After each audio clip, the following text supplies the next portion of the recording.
Akkam jirtu Dr. Biroo Caalaan jedhama.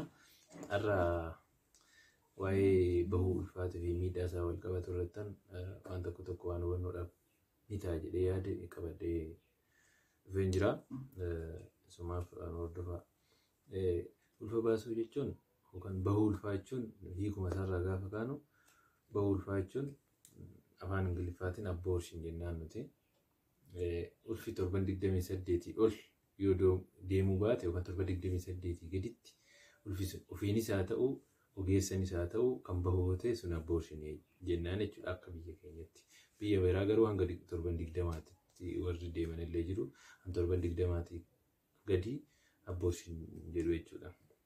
So abortion yookaan immoo bahuu ulfaan kun bakka lamatti qoodamee ilaalamaa.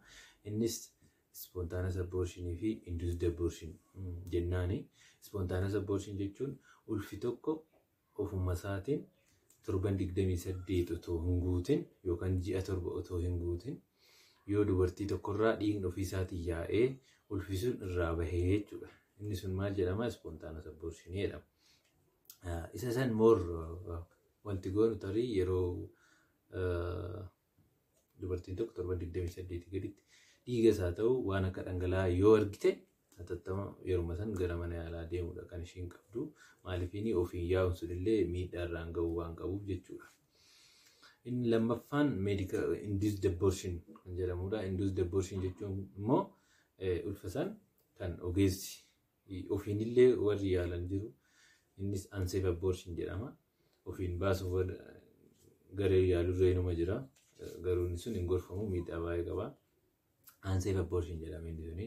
Inni ogeessan health facilitytti ogeessi tamanee ulfi kun bahuu qaba yookaan immoo akka bahu gorfama jedheellee ulaagaa guutamu guutee ulfi sun akka bahu murtaa'u induced abortion jedhama jechuudha. So abortioniin kun yookaan ulfa bahuun ulfaa kun keessattuu inni induced abortion jennu kun duratti biyya keenya keessatti yakka yeroo dhiyoos 2005 akka lakkoofsa faranjiitti bara 2005 kaasee leegaal ta'e jechuudha abortion. San dura abortioniin crime ture. Ogeessi illee yoo ta'e under no condition ulfa san baasuu akka hin dandeenyetti kan yaadamaa ture. So immoo dubartoonni karaa unsafe abortion yookaan immoo ulfa ofiin manatti baasuuf yaaluu maal sun bal'aa ture jechuudha yeroo san. Otoo seerri kun leegaal hin ta'in. Amma garuu seerri ulfa baasuu kun kiraateriyaa yoo guute kiraateriyaa guutuu qabutu jira. Namni kamuu dubartiin kamuu ulfa baasuu waan barbaadde qofaaf hin baastu. Garuu kiraateriyaa guutu jira. Kiraateriyaa sun yoo guute ulfi sun bahuu danda'a jechuudha. Yookaan ogeessi wanta ogeessi itti amanu hin jira jechuudha. Isarree booda sanitti anima. So garasitti darbuun dura akkuma addunyaattuu wanti kun bakka hedduu jira. Garuu abortioniin kun amma biyyoonni yeroo ammaa kanallee abortionii hin eeyyamne ni jiru. Fakkeenyaaf amma biyya Jarmanii yoo deemne biyya Jarmaniitti crime ammayyuu yakka jechuudha ulfa baasuun. Ogeessi ulfa baase hidhaa waggaa 3 waan akkasii kana adabama. Akkasumas biyyoota biraallee Afrikaa keessaallee biyya akka Angolaa fi Egypt seera ulfa baasuu kana leegaal hin taane jechuudha. Abortion lawuun ammayyuu hin jiru jechuudha achitti. Biyyoonni biraallee hin jiru akka Republic of Congo maal kun ulfa baasuun biyya sanitti ammayyuu hin eeyyamamu jechuudha. So gara amma kana onsen hin jedhe amma waa'ee miidhaa isaa wal qabatuu fi wantoota tarii namni kun yoo waan dhiiga argite maal gochuu qabu kan jedhu irratti waan tokko sin jira. Ulfa baasuun kun egaa akkuma dhumarra sin jedhe ogeessi illee induced abortion kan jedhamu ogeessi yoo itti amane ulfi tokko bahuu ni danda'a yookaan bahuu qaba illee haalli tirqomandu godhu jira. Innis maal fa'aadha? Tokkoffaa dubartii sun rakkoo fayyaa dubartii saniitiif yaaddoo ta'e yoo jiraate. Rakkoo fayyaa dubartii saniitiif yaaddee ta'e yoo jiraate ulfi kun bahuu qaba jedhee murteessuu danda'a jechuudha. Innis maalidha? Tokko dhukkuba onnee baay'ee lubbuu haadha saniitiif yaaddessaa ta'e. Lammaffaa immoo dhukkuba dhiibbaa dhiigaa to'atamuu didee lubbuu dubartii saniitiif yaaddoo ta'e. Kan biraa kaansarii balbala gadaamessaa kan baay'ee guddaa ta'ee fi daandii balbala gadaamessaa yookaan sarviiksii kan jennu san isa kan baay'ee cufoo ta'e yeroo ciniinsuun jalqabarree daa'imti sun yeroo bahu dhiiguu danda'a, bahullee diduu danda'a, obstructive labor waan nu jennu illee fiduu danda'a jechuudha. Sanii inni kun kiraateriyaa tokko jechuudha. Kana yoo kun yoo guute ogeessi illee ulfi kun bahuu qaba jedhee decide godha jechuudha. Inni biraa reeppii yookaan gudeeddii. Dubartiin tokko yoo gudeeddame yoo jettee erga gudeeddamtee booda ulfi sun garaatti hafe torban 28 gadoo ta'e inni sunillee kiraateriyaadha jechuudha gudeeddii. Inni sadaffaan ulfa firaa.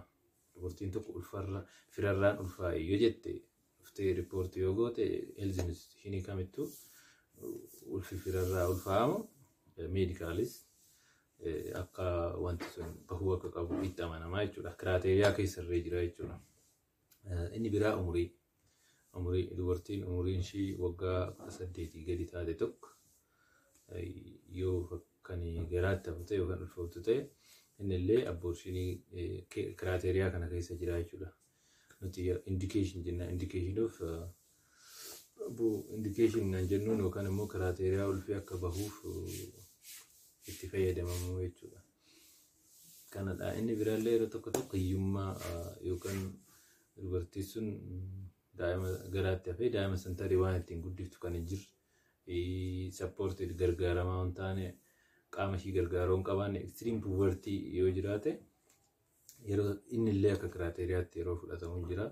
Inni biraa mental illness yookaan immoo dubartiin sun dhukkubsattuu sammuu yoo taate sammuun ishii ni dhukkuba ta'e dubartiin sun illee kiraateriyaa kana ni guutti jechuudha. So wantoota amma isiniin jedhe kun kiraateriyaa guutamuu qaban.